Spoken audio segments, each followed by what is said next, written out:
All right, so you guys just went through one of the most extensive courses out there on PPC. So I hope you guys were taking notes and are ready to implement those strategies. Now, you had some beginner strategies there, and they also gave you some advanced PPC strategies. But what happens sometimes is that a lot of sellers make rookie mistakes, even veterans. So in this module, I'd like to introduce Lazar from Sellers Alley. He's got one of the agencies that is most known in the industry for helping sellers with their PPC.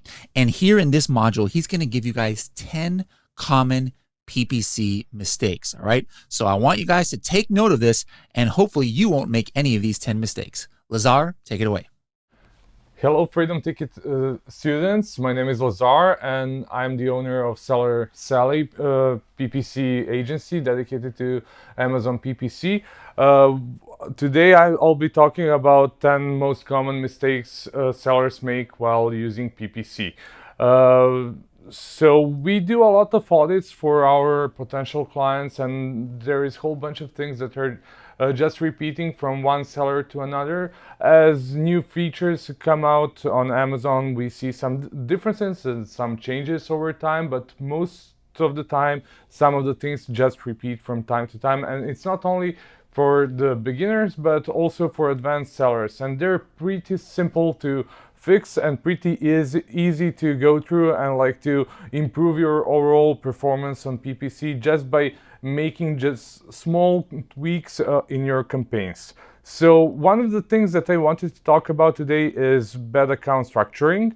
When it comes to bad account structuring, people usually add a whole bunch of different keywords in one campaign, a whole bunch of ASINs in one ad group, or a whole bunch of different match types in ad groups. So what usually misses when it comes to the account is brand campaign. Brand campaign is a really good campaign to have in the account, because for that one you use your brand name as an exact keyword, and you would ask, like, why should I do it? Like, it's going to be my brand, and if somebody searches for that specific keyword, I'm going to show up in organic no matter what.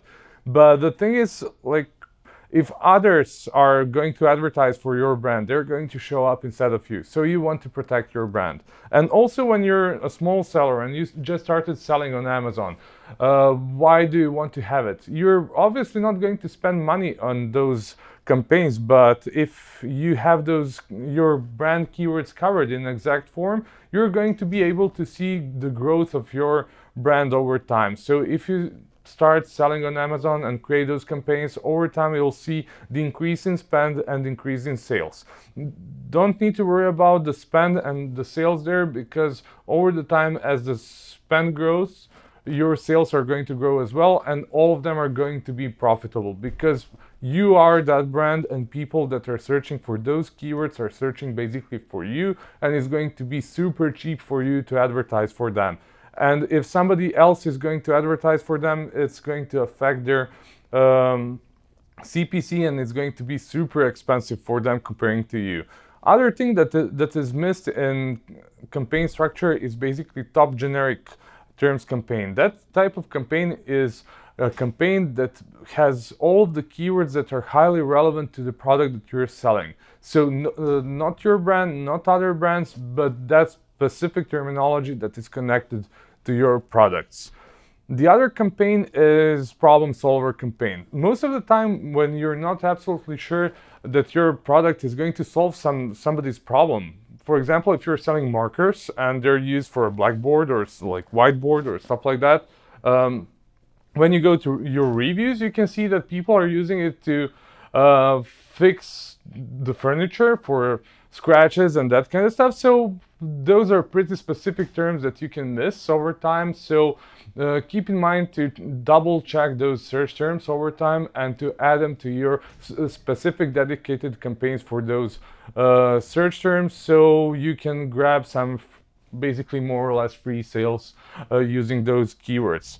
One of the most important campaign types that people usually miss is push campaigns. Push campaigns have that name because in those campaigns you have to up to 5 keywords that are all in the exact form and they're the most relevant for your product. And you want to use them to rank yourself better in organic and to improve your ranking. What happened in Amazon in the last couple of months is that PPC can hurt your sales if your CTR and your conversion rate is under niche average. So if you have a campaign that is having like the most relevant keywords, and if you're doing like ManyChat sequences, or you're using some search find by sequences or newsletters with those specific strategies using those keywords, and if you're not making above the average CTR or above the average conversion rate, you're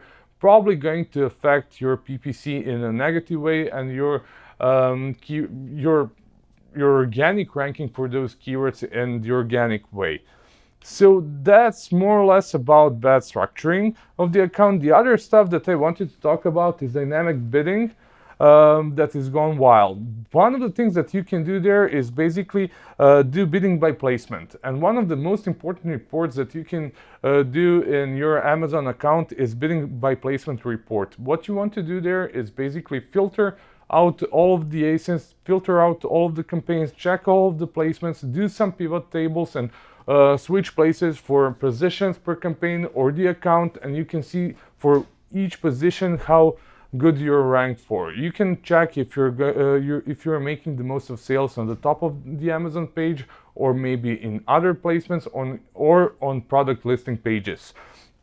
So what people usually do is they set full bid, and on full bid they add 900% increase for bidding by placement, and that's really bad. It means that if you place $1 bid and increase 900% bidding by placement, basically you're bidding for $9, and that can affect your overall spend a lot. So make sure that your bidding by placement is done, and that you're placing certain increase or placing some increase for certain positions and some placements, but never go above 25 or 30% if you're not really sure what you're doing at that point. If you're sure what you're doing, maybe you can choose to target some specific position by basically decreasing initial bid and increasing bidding by placement for above that number that I mentioned, so above 25%. So if you want to target specific position, place initial bid at a lower place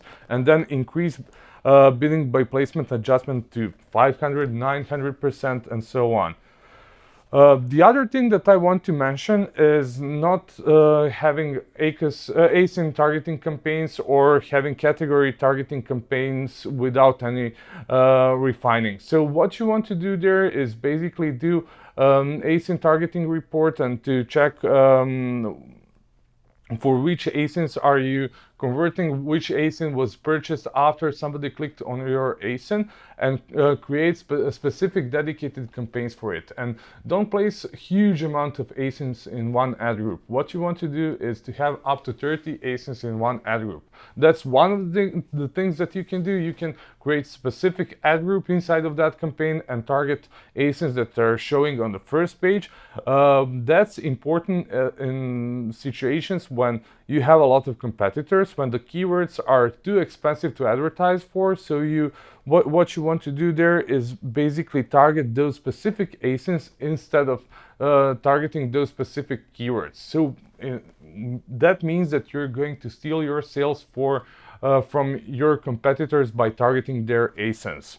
When it comes to category targeting, what usually people do is they place full category targeting, and they don't refine it by star rating review. They're not refining it by price range or by brand. What you can do there is basically refine it further and to see which category is working the best for you. So imagine that you're selling a product that costs for, let's say, $200 and in your category, because you're super premium and you're selling it for $200, but somebody else, and like niche average is maybe $20, because like that's the average for the niche, and like most of the products are sold at that price, but they're not as good as your product. So your product is way more better and made of better materials and so on. So don't expect that you're going to make a lot of sales when people are searching for cheap product comparing to your high quality product. What you want to do is basically take the category, refine the rating, refine the pricing, and target that specific price range. The other thing that I want to mention is, like, when you go to the internet, when you go to YouTube or Facebook groups, you're going to see a whole bunch of different strategies that are like the best strategy in the world, that is going to help everybody in the world, and they're going to help all the niches in the world. So that's not going to happen. To be honest, I know it sounds super bad, but it's true. If something is working in a specific niche, let's say your niche, and you have information that something is working pretty well for your competitor, it doesn't necessarily mean that it's going to work that well for you, because your competitor maybe have a higher traction. Maybe your competitor is selling way more products than you are. Maybe he has way better reviews or more reviews than you have. So obviously, and also in campaigns, that keyword is having way more history than in your campaign. So it doesn't necessarily mean that that thing is going to work for you. What you want to do basically is to create A/B tests. A/B test all the time, because PPC is all about A/B tests. You want to test a whole bunch of different stuff. You want to test different titles and headlines in headline search ads. You want to test different positioning and targeting specific positions, and to see which one is working the best for you. Depending on how creative you are, is going to result what are going to be the overall results for you.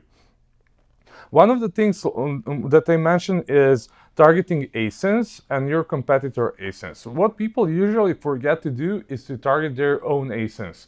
Why do you want to do that? Well, when it comes to targeting your own ASINs, you want to do that because you want to do cross-targeting. You want to cross-sell, you want to upsell. So imagine that you go to Best Buy or some store like that, and you want to buy a TV. So the seller that is selling a TV to you wants to do upsell. So you tell him, I want 32 inches TV, and he tells you maybe you would like 42 inches, or maybe you would like 4K TV that is way better, and it's only $20 more than this one that you wanted initially. So that's the upsell. That's the thing that the seller is doing to you.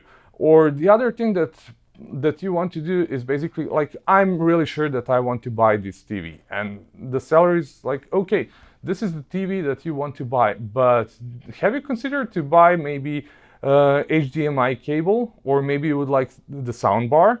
That's the cross sell. That's the thing that you want to do with your products. So if you have a couple of your products, or you have a full range of compatible products, what you want to do is cross-target those products. So you want to do upsell, or you want to do cross-sell. So that's super important to do, because that's the organic way how to show infrequently bought together section on Amazon. And that's one awesome way how to protect your product listing from competing products showing up on your listing. One other thing that I wanted to mention is the match types in your campaigns. People usually create campaigns where they place a whole bunch of keywords inside of those campaigns, and they just leave them that way, and that's it.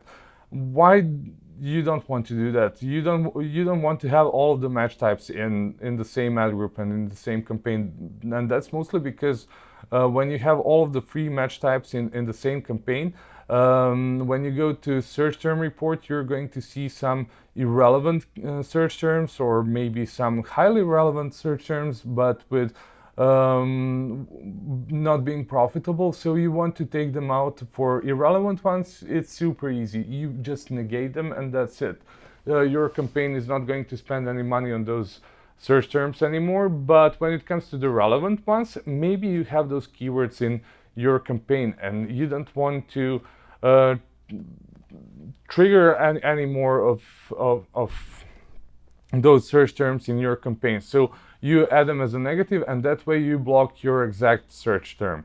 So what you want to do, you want to have all of the free match types in separate ad groups, or even better, in separate campaigns, so you can make sure that the budgets for each match type are okay, and that they're working properly. So when you have search term that is highly relevant but not making any money, what you want to do, you negate it there, take it out and create a separate campaign for highly relevant non-converting keywords, and you place your new keyword there with way lower bid than in the initial campaign.